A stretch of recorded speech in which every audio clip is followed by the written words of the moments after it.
Hello, everybody, and welcome to Politics Relaxed. We're very excited to be joined by Conservative MP Alex Shelbrooke. Thank you so much for giving the time. Really appreciate it.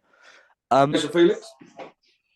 so I'll start on kind of some recent news, and it's an area a lot of young people are concerned about on climate change. And the government has just announced a new coal mine in Cumbria, Mm. which would produce an extra 400,000 tons of greenhouse gas emissions a year, which would be the equivalent of putting around 200,000 cars on the road. Would you support this move? I've actually signed the letters urging for it to be given permission over quite a period of time now. I mean, let's be clear what this coal mine is about. It's about coking coal for steel. And we need a steel industry. And at the moment, we import this coal from many areas around the world. What the pandemic has shown is the vulnerability of supply chains, and indeed continues to show that. We've obviously had China's zero COVID policy, which has shut down some massive distribution centres and continues for global supply chains. So there's a weakness that's been identified in those supply chains. And of course, also with the inflationary pressures that exist in commodity markets, being more sustainable at home is important. But we cannot escape the fact that you cannot make steel without a certain amount of carbon input from coking coal.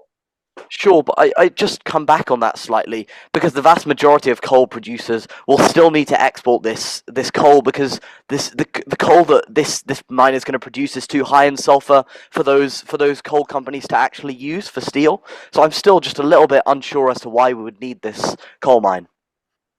Yeah, but the sulfur content, sulfur extraction, sulfur content is part of the chemical process when you make steel. Steel is a chemical reaction ultimately, and the sulfur gets driven off. But this level of coal, this isn't. This is a suitable coal for coking, and it's not the straightforward power station coal. But again, the reality is, and I've been crystal clear. I'll go back to 10 years ago on this. The decisions of the coalition government at the time to cancel the nuclear power stations, with Nick Clegg, and I quote, saying, "What's the point in building something that doesn't come on until 2022?"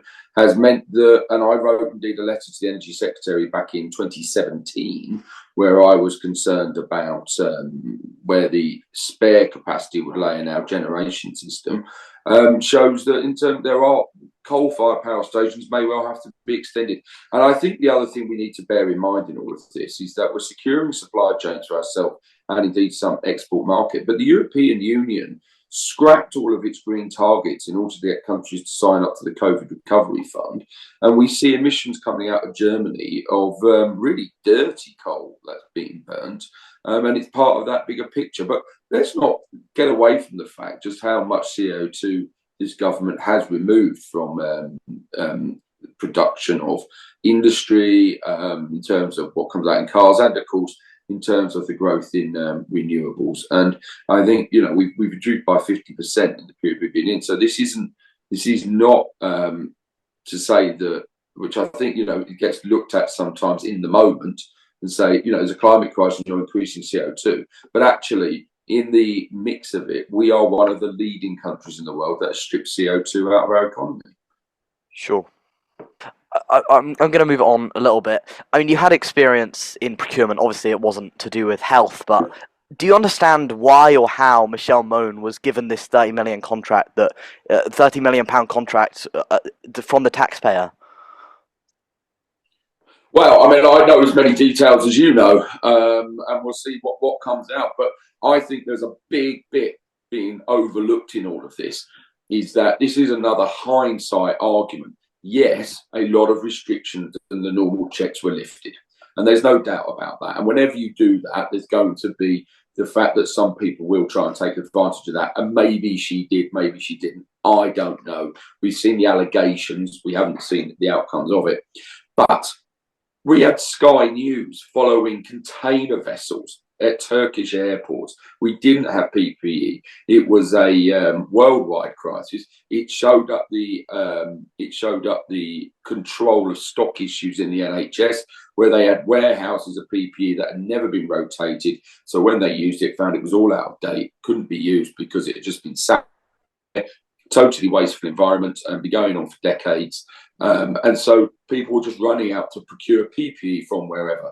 But when people said, I can do it, I can deliver it, 9 times out of 10, they were given those contracts. They were still signed off by civil servants. I think that's an important point. They were given a fast track to those civil servants with their proposals, but it was signed off from there. And when people say, well, there was a VIP lane, etc., people had companies, they're in Parliament, they obviously had contacts, they got things moving. None of those things are what normally happens, but it wasn't a normal circumstance. The country was desperate for PPE. Sure. Now we're being told it's a disgrace how much money was wasted on the amount of PPE which wasn't used. But that wasn't the situation.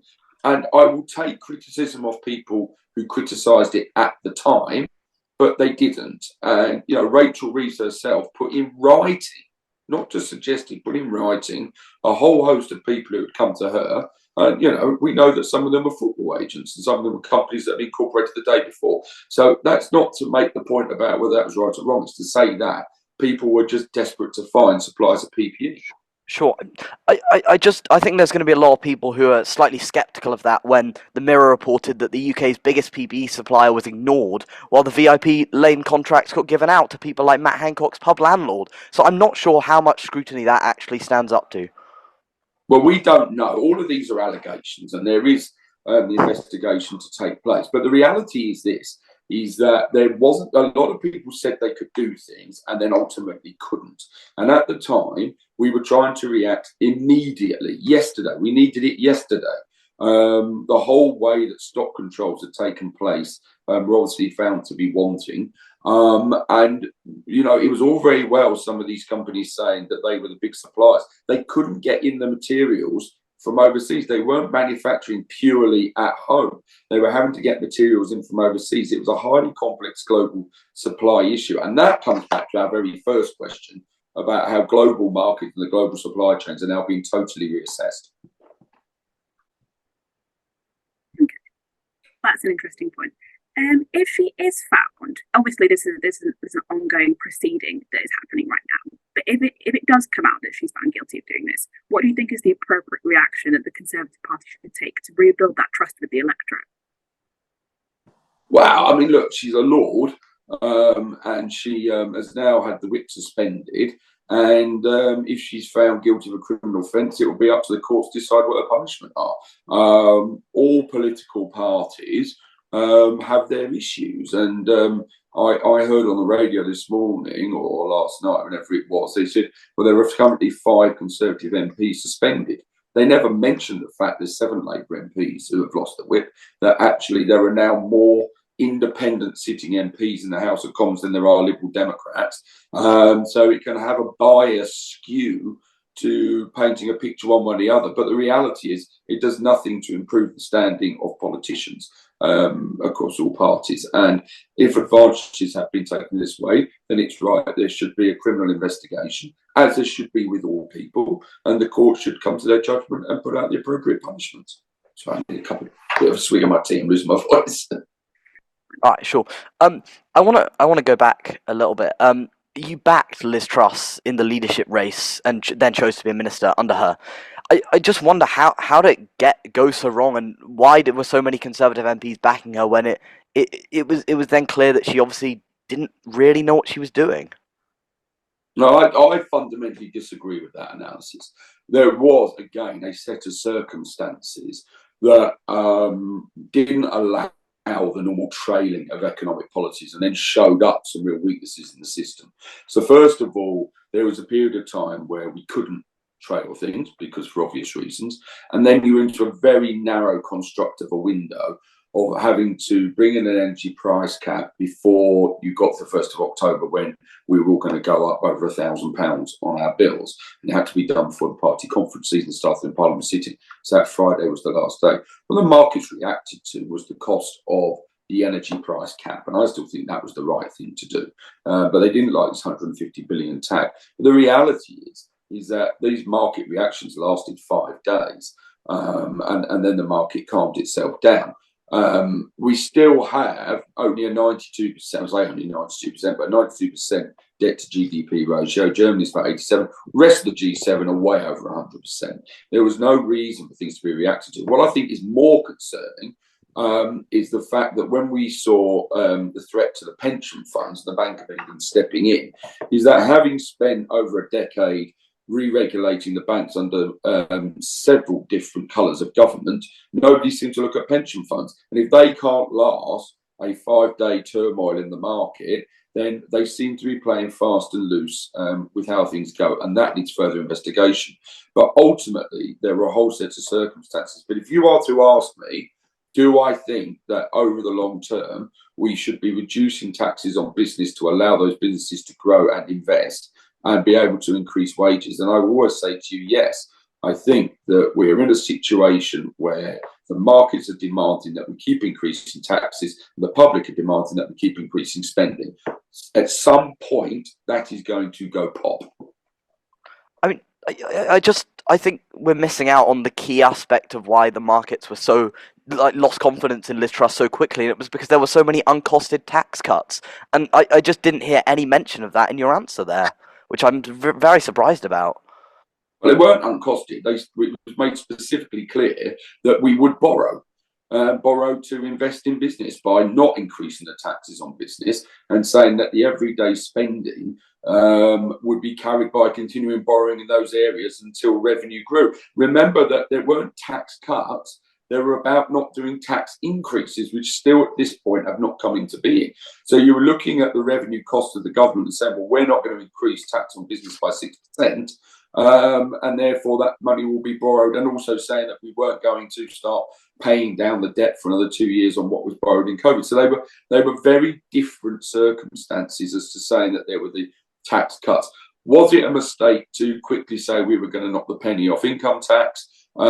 Maybe. I think politically it was a big mistake to talk about the 45p going down to 40p, because the 1.8 billion pounds was just simply not worth the political cost of that and the sort of overall messaging it sent. I think everybody would agree within the party and from that government that was a political mistake. And hold hands up to that. But ultimately, what happens now? What happens next under any party? There doesn't seem to be any difference between Labour economic policy, Conservative economic policy, and the markets like that, and they're calm about it. But are we allowing the markets just to stay calm? That they're going to be increasing revenue demands. Where does the growth come from? So at the moment, we've reacted to markets. Obviously, the Prime Minister and the Chancellor was saying that over the long term, there has to be the growth strategy. You have to try and reduce taxes to not take out of business. But that is really at the behest of the markets, and I worry about where that's going to take us in the short term. Well, Alec, you seem to still be a supporter of the growth plan. In fact, you tweeted in support of the growth plan and talked about the anti-growth coalition. I was just wondering, for those who are suffering the consequences of Liz Truss's economic policies, seeing their soaring interest rates, many people have had to face remortgaging. How would your constituents in Almet and Rockwell, many of them will have felt the impact of that. And obviously we can talk about the global inflation, but it's clear that was worsened by Truss's policy. How would you go about rebuilding your trust with your constituents who have suffered the consequences of that policy that you seem to stand by? But I think you're in there laying out the problem that we react 24-hour cycles through social media, through the immediate demand for news. You're saying about the interest rates went up. They're not back there. They're down again. But the base rate will continue to grow. Be under no illusion. The base rate will continue to grow, and banks will be increasing mortgage offers above those base rates. Now, there was that spike in terms of the way that the 5-year gilts were borrowed and the interest rates going up 2%. And let's not forget, it's talking about 2%. And over that short period. But interest rates are going to go up because we are beholden to what the Federal Reserve does. In America, people take out fixed rate mortgages for 30 to 40 years. So when the Americans raise interest rates, it doesn't have the impact that it has over here. But we have fallen about 10% behind the value of the dollar since interest rates started to go up, which is why you've seen a devaluation of the pound, because people will invest their money where they're going to get the biggest return. That has a knock-on effect into the shops, whether it be diesel, whether it be petrol, those supply chains. We buy these commodities in dollars. And we have to recognise the fact that you can either keep interest rates low and see inflation in the commodities that we all need to buy and that we use, or you can try and increase interest rates at a pace that eases the pain in, but the pain is coming. And you know, just before the banking crash, my mortgage was 8%. No, well, I would just to follow up before we move on. It's just interesting that the consequences that you talk about, the devaluation of the pound, the interest rates, those are the consequences of the indirect consequences of her economic policy. So I think it's still interesting that we're not making that link between the two of them. You know, the thing to talk about, the devaluation of the pound, that was a crisis of market confidence, and the crisis of market confidence started with Quasi-Quatang and with Truss. I think it's I'm confused why. But it lasted for 5 days. It was right. 5 working days. But because the by fallout, the end of the 5 days, the value of the pound was identical to what it was at the start of the mini budget. But the fallout from that is being catastrophic, and that's why we had to see cuts in most departments in the latest budget. That's not true. You're seeing cuts in departments because we borrowed £500 billion to get through the pandemic, and there is now, with raising world interest rates, a massive raise in the amount of interest the government have got to pay on that. This is where we get into a fundamental question. And even though you're looking at the same strategy between the Labour Party and the Conservative Party, you are seeing cuts to departments, you are seeing increases in taxes for the spending. Now, Labour made it clear they would think we should be spending more. You know, we've never put so much money into the NHS as we're putting in now. There's a constant more than these billions more. People are saying you've got to have higher pay settlements in the public sector. There's a constant demand. And whenever somebody says, yes, we would do that, the question is, how are you paying for that? Because without a growth strategy, you've got to raise tax. And where's that tax rise coming from? Because the amount of tax that comes off the top is the smallest slice. The biggest slice of tax will always come from the middle and at the bottom. But there was this 60 billion black hole that was caused by the fallout of Liz Truss's economic policy, and I just don't see you recognising that at all. Instead, we're talking about global market factors, when in reality, it was a kamikaze budget that led to this 60 billion black hole that's now leading to people not being we're not able to pay all the budgets, so we've got to cut budgets. But it wasn't a 60 billion black hole, was it? That was the reaction on the day and over the following week, and now no one, and then it came back down. And this is a bit of voodoo economics, as George Bush once said. This is where markets identify. The Bank of England suddenly made a £65 billion chain available for the pension funds, of which they took 3 billion. So again, none of these things. This is what I'm coming back to. There is a demand in today's news to react within the shortest of times. You've got to do it now. We don't like it. Nobody is willing to take the long view. And in many ways, it goes back to some of the problems of what we now face. I am going to hark back to the last Labour government because the consequences are there for 25, 30 years. £2.5 billion to build a hospital, £25 billion price tag over 20, 25 years. That is 10 times the cost of a hospital. When we talk about money disappearing in the NHS, where's it going? That is where it's going, because it was the short-term fix of, we will get all these things done now, isn't it wonderful? And then you have those economic consequences going forward. So you can either take some decisions and have a short-term pain, or you can say, we're never going to do that because we're scared of what the reactions are going to be, etc. And ultimately, you just have to ask this simple question: where's the money going to come for the increases in revenues that, even if everything stays the same, are going to be needed? That is the question of economic policy. Sure. This government has reacted to the markets in the short term. I worry about everybody's calm. Labour Party's calm, Conservative Party's calm, the markets are calm today. I wonder where we'll be in 2, 3, 4, 5 years' time. I want to move on to trust in politics. It's paramount. Since 2019, you've taken 2 hospitality tickets worth over £500 from Sky's betting company and 1 pair of tickets from the Gaming Council that represent UK's betting shops, casinos and online operators. Why was this? Well, I was offered hospitality at a sporting event.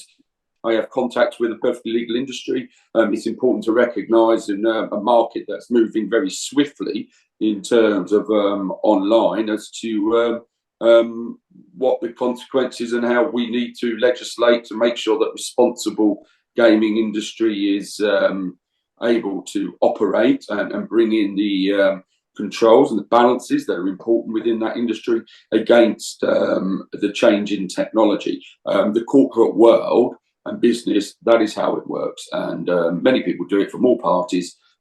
In fact, the offer from the gaming industry comes from somebody I knew was the former Labour MP for Barnsley.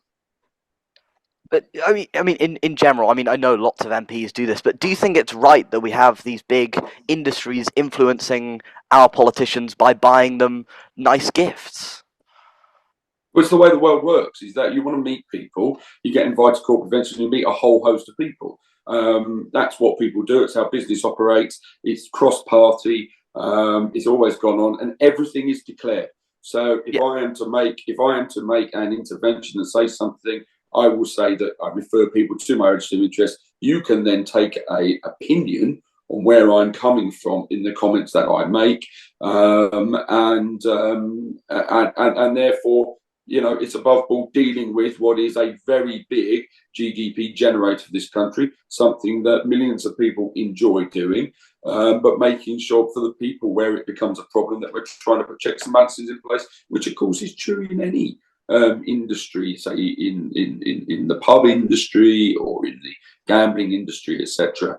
It is about making sure we're engaged, so we can leave our politicians in the bubble of Westminster, all talking amongst ourselves, talking to perhaps political commentators like yourself, and you have an opinion, or we can engage in the corporate world and understand what it's like out there for what the public actually deal with. Okay. That's interesting. We'll move on to something about your social policy, Alex, that I found quite interesting. During the pandemic, we saw, millions of families up and down the country really struggling, and we had a petition in Parliament. There was a motion that was passed about free school meals by the football player Marcus Rashford. This is a motion that you objected to because you wrote in the Yorkshire Post that you felt that the universal credit. Universal credit. You talked about how universal credit was sufficient enough during that time. You didn't feel like that it was fair for schools to bear that cost. Now that universal credit has been cut under the Conservative Party, and we're still seeing families struggle, particularly during the cost of living crisis, I was just wondering whether you'd readjust your stance on allowing children to have free school meals. Well, who do you want to have free school meals? Because the reality is that the policy that's been put in place is that every pupil, regardless of their background income, would have got free school meals.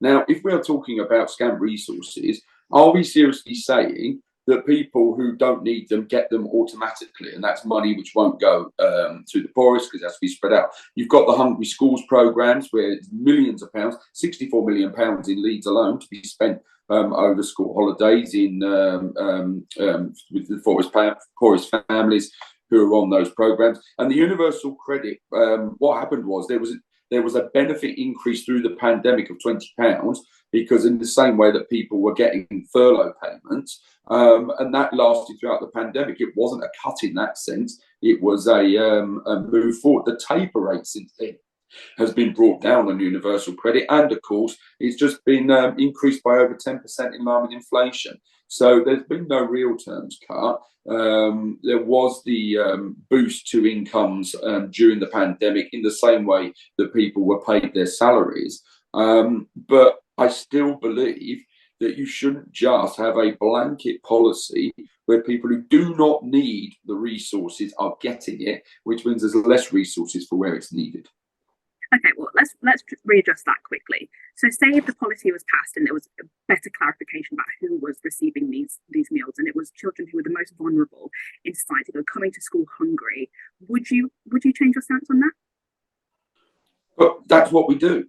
Free school meals are aimed at people who need that support through the benefit system. We have not, this is a strange debate that formed around this. We haven't stopped free school meals. We stopped the idea in an opposition day debate. So this was never a policy. This was something before an opposition day debate. We said that everybody should get a free school meal. I just think that all that does is take resources away from the people who need it the most. And the people who need it the most still have that support in place. I suppose, I mean, what about, I mean, something that's been proposed recently from, for example, Westminster Council and I think Kent Council is giving vouchers to children who are already on free school meals in Christmas, in the holidays, because a lot of people are missing out on meals sometimes during the holidays. Is this something that you would support? Well, like what the government did. I mean, it gave that extra money to schools to be able to issue those vouchers to children who were on free school meals at lunchtime. Remember what this policy was, and it's been around for a long time under all governments, was that there were certain children who went to school and didn't pay for their lunches.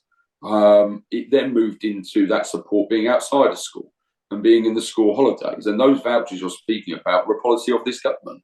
And moved forward. So again, it's something that obviously was supported because it was my government who did it. Right. Okay. We'll move on to a question about defence, Alex. You were the minister, state defence. Sorry, could you just speak up a bit? Yes. And I've got to go. We need to wrap up soon. I've got another appointment at 10. This is the final question. So I know you've got to then edit this, but so I'm just struggling a bit to hear you, Danielle. So sorry, I'll speak up. So I'm leaning in, but I'm quite here. I'll speak up a bit. You worked as the Minister of Defence under Liz Truss, is that? That's right. Yeah, Minister, Minister of Procurement, Minister of State. Yeah, Minister of Defence.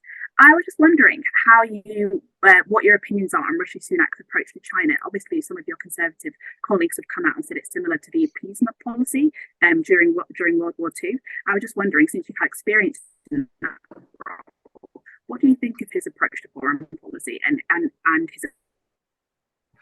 Yeah, I think I've got that, Daniel. You broke up a bit, but I think it's unrelated to my time as a minister and probably far more relevant to my current role as leader of the UK delegation to the NATO Parliamentary Assembly. And on that, I'm chairman of the Defence Security Committee, and I've just come back from Washington at the Transatlantic Forum. And within the Allies, we are debating more and more and more about China.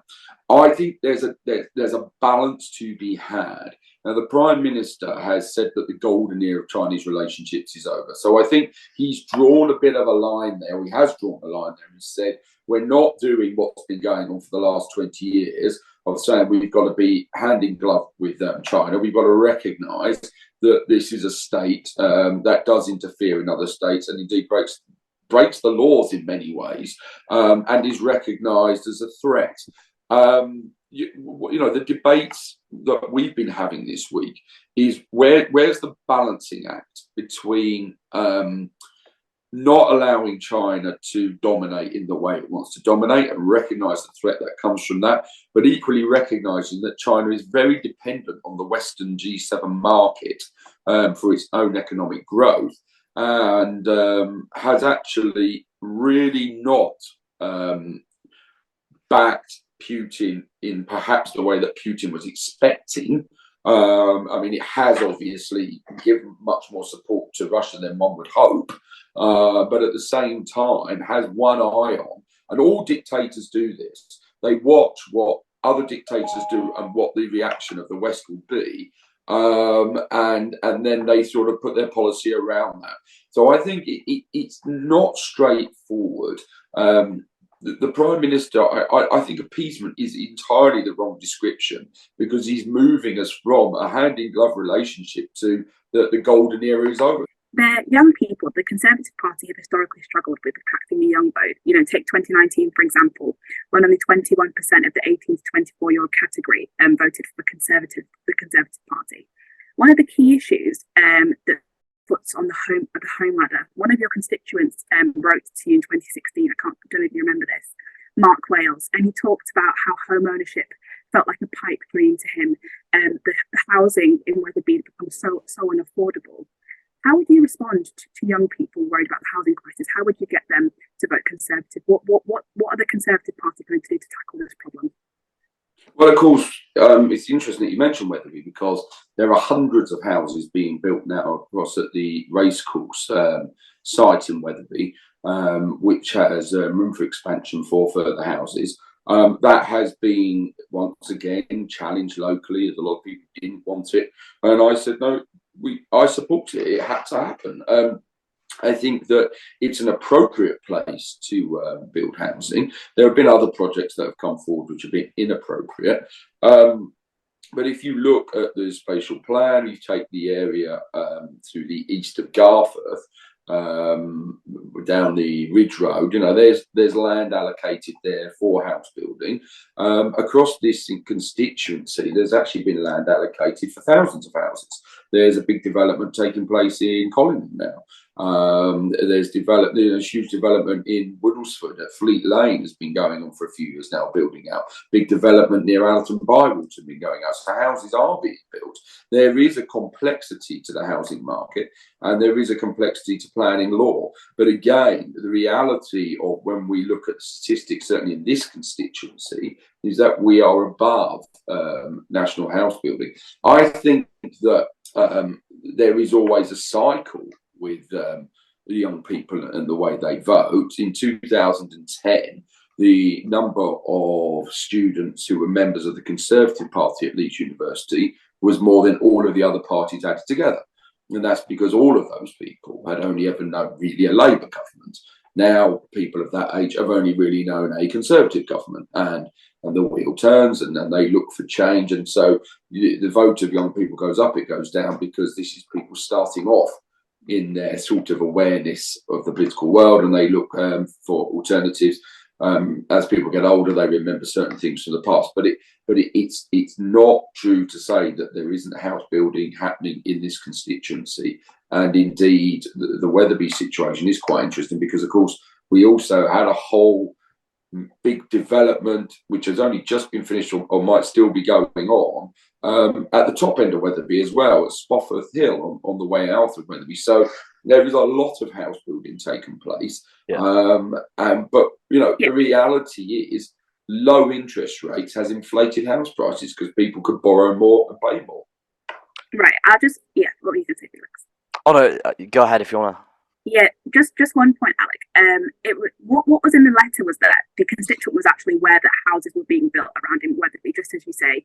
He was talking about these new developments, but what was really the problem that he was stressing is that the price of the houses, it wasn't a question whether houses were being built. As you said, houses are clearly being built, as you clearly pointed out. But what the issue was here was that the price of housing, particularly for young people, just becomes so unaffordable, and we've seen that particularly under a Conservative government. I was just wondering how you'd respond to the prospect of building more affordable housing. So it's about supply. These big developments which are taking place. I know for a fact there were many starter homes built on the development up at Spofford. They may be expensive, but that's the area in which they're built.